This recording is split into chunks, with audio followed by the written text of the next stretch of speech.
Can you see it? You ready? All right. I'm doing my presentation on my speech on the American Saddlebred. Does anybody here know what the American Saddlebred is? It's a horse. A horse, yeah. This is an American Saddlebred stud. They are known for their conformation, their high stepping action, and elegance. They are called the peacocks of the horse breed due to their beauty. This one is wearing what they show them in is the bridle, and normally you'll have a saddle on as well, or a buggy behind. This one they're just showing off.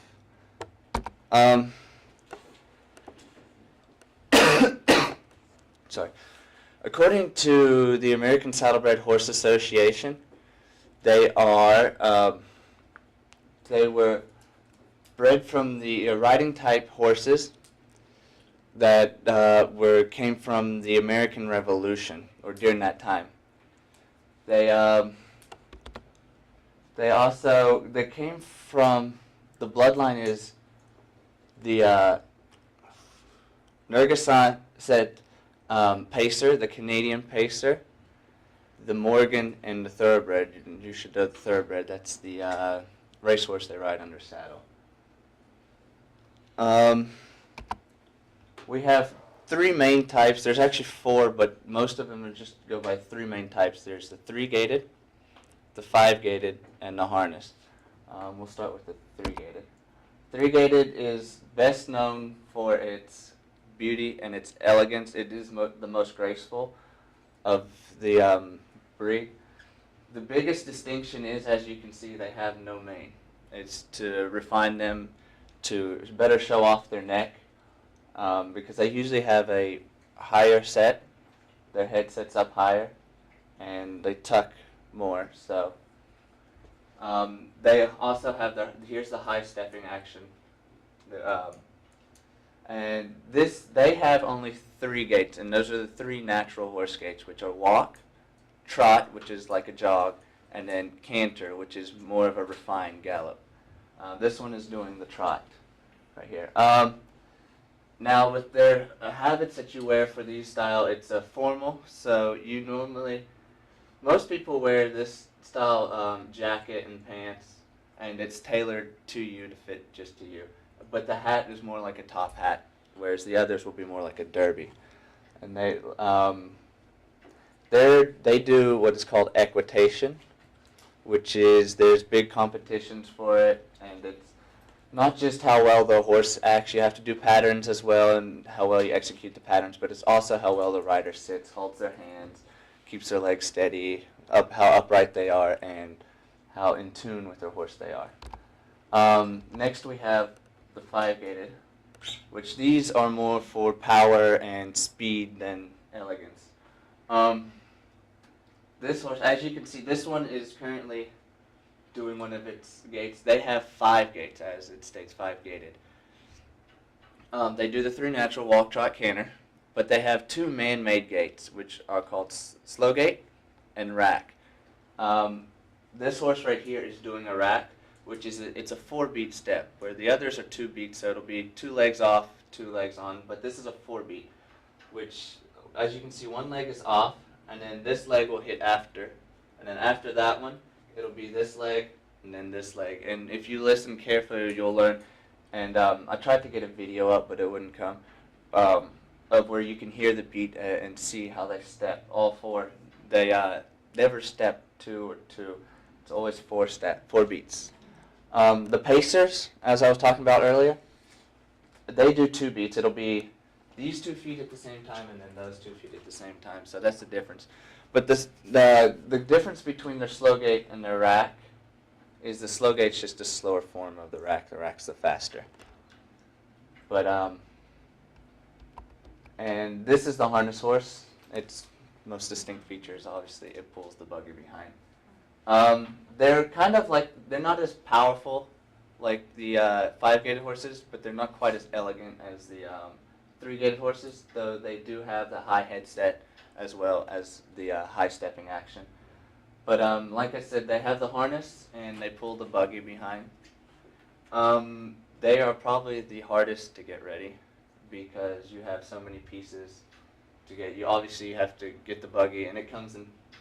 Actually, it comes in 6 pieces. You have your base, and then you have your 4 wheels, which do come off. When you transport, you take those off, and then you have your shafts, which disconnect over here.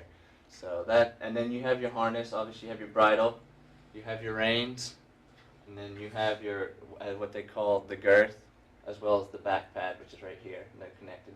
You have your breast collar, which goes to keep the buggy from rolling backwards and leaving the horse. And then you have this right here, which is called, if you can see, it's called the crupper, which it sits under the tail. And it kind of just keeps this from sliding forward too high. And as well keeping their tail up. So, and it helps a little bit to keep it out of the wheels, which you do not want. Just like I forgot to mention with the 5-gate horses, they wear boots as well to keep them from stepping on themselves. And then they have blinders on here so they don't see the buggy and freak out. I would have brought a horse to show you guys, but obviously it can't fit in here. There is one more, but it's not really as big as these 3. It's called the pleasure horse. It's just the lower end. Well, I mean, some of the newer ones are high stepping, but they're not really as high stepping or elegant. They're just more for pleasure riding, as they call it. But and yeah, so that's my horse rider page. Any questions? Those are the horses you breed. Sorry? Those are the horses you breed. Yeah, those are the horses we show. That's the work my family does. We have all 3 of these style horses right here.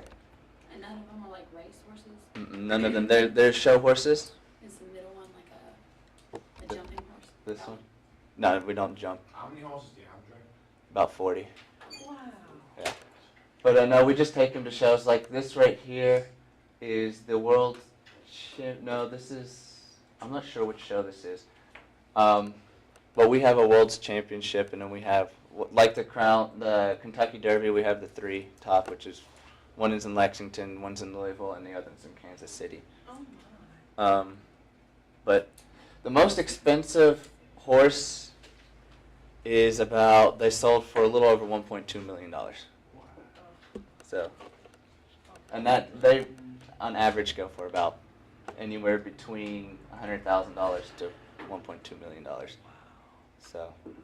Do they have weights on their front hooves to encourage them to pick They up have their shoes to protect their feet, but some of them have lead weights, just to, because they don't, if they don't step right, they can hurt themselves. So you have to kind of wear down just to keep them even from, because if you don't, they'll hurt their tendons, and that can cause them to go lame, which can cause big problems. But and they get artificial tails sometimes. So do you like ride these horses? Because I have like a Mhm. horse range, but we have like just like race horses, so we had to ride them every day. Yeah, normally they're on a 3 to 4 day work schedule, and then usually we give them Sundays and Thursdays off. So We just rode our yeah, no, these have a specific routine training regimen they go through. But they can definitely be temperamental when they want to. Great. Well, thank you very much, Dre. Wow.